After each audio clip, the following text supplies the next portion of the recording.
1월 14일 살아계신 하나님의 말씀 누가복음 13장 6절부터 9절 말씀으로 구원의 목적이라는 제의 말씀드립니다. 씨앗은 열매를 얻기 위해서 뿌립니다. 소년 시절에 도시의 백부님 댁에서 얹혀 살면서 공부를 했는데 방학이 돼가지고 섬에 살고 계신 부모님께 가게 되면 수박이나 복숭아 같은 그런 여름 과일을 사서 보내주셨습니다. 섬에는 그런 과일이 없을 때니까 귀한 것이었죠.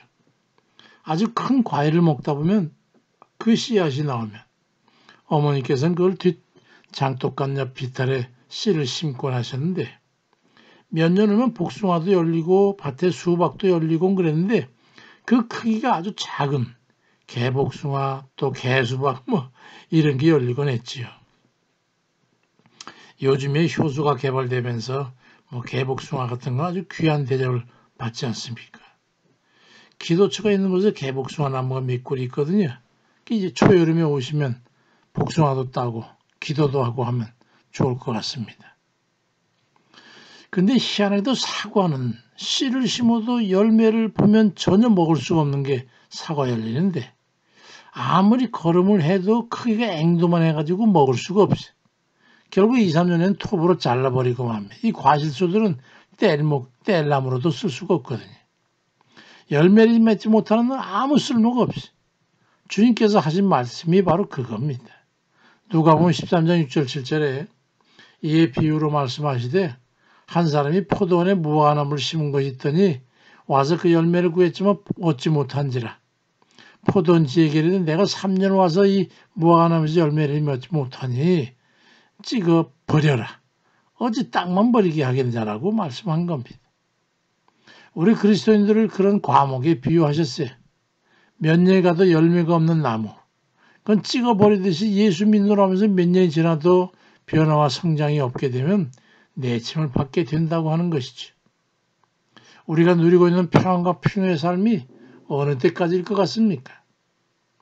하나님의 백성에게 육신의 평안과 안식은 좋은 게 아닙니다.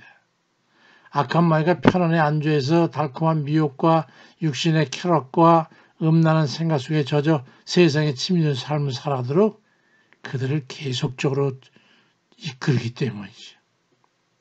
기도를 기본으로 해가지고 육신의 정욕을 절제하고 영성을 겸비한 그런 삶을 향해서 우리는 끊임없이 나가야 합니다. 그러기 위해서는 뒤로 이끌어 안주하게 하는 이 악한 마귀의 흉계를 맞서가지고 실전적인 삶의 문제들을 통한 영적 싸움을 해야 합니다. 그래서 육신이 편안한 것과 기도하지 않아도 별일 없이 잘 되는 것 같은 그런 상황이 길어지게 되면 우리는 경각심을 가져야 합니다. 벌써 눈치 빠른 이들은요. 영적 상황과 분위기를 보고 위험신호를 깨닫고 이래서는 안 되지 겸비하게 되지만은 아직 어린아이 영적 수준에 머물러 있거나 영성이 부족한 그런 사람들은 방심하다가 그만 마귀의 시험에 빠져가지고 곤경에 처하게 되는 겁니다. 데살로니가 전서 5장 3절에도 저희가 평안하다 안전하다를 그때에 잉태된 여자에게 해산 고통이 이른 것 같이 멸망이 호련히 저에게 이르리니 결단코 피하지 못할 거라고 말씀합니다. 그래서 사도 바울도 고린도전서 10장 12절에 그런즉 선주를 생각하거든 넘어질까 조심하라고 말씀합니다. 우리 주님께서도 누가복음 22장 46절에서 이르시되 어찌해서 자느냐 시험에 들지 않게 일어나 깨어 기도하라고 말씀하셨던 거죠. 마귀의 대적은 두 가지 형태로 찾아옵니다. 하나는 겁과 두려움을 줘서 믿음을 가지고 세상 것을 자꾸 의지하게 하는 것이고 또 다른 하나 반대편 이유는 달콤한 유혹과 이율배반적인 그런 사고와 마음을 심어줘가지고 은혜를 저버리고 하나님 손을 놓고 세상의 즐거움과 재미와 흥겨움에 빠지게 하는 것이지. 그 육신의 소욕에 젖게 되는 것이 더 무서운 마귀의 계략임을 우리는 알아야 합니다.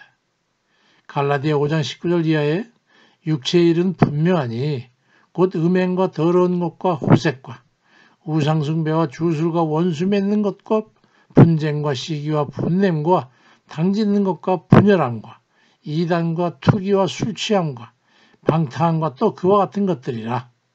전에 너에게 경계한 것 같이 경계하지만 이런 일을 하는 자들은 하나님의 나라를 유업으로 받지 못할 것이라고 말씀합니다. 우리 주님께서 십자가를 지기까지 하면서 우리를 구원하신 목적은요, 우리로 하나님의 사랑을 입어 영생 복락을 누리게 하기 위함입니다. 그러니 육신의 일을 버리고 주님의 뜻에 집중하기를 바라시는 거지요.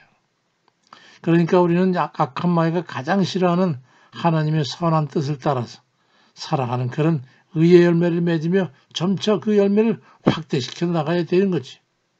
누가복음 3장 9절에도 이미 도끼가 나무 뿌리에 놓였으니 좋은 열매 맺지 아니하는 나무마다 찍혀 불에 던져지리라고 말씀합니다. 천국에도 들어가지 못할 열매 없는 나무 되지 말고 구원의 목적을 이루는 건 좋은 열매 많이 맺는 그런 이들이 돼가지고 영생의 길 가는 이들 되시길 주의 이름으로 축원드립니다. 아멘입니다.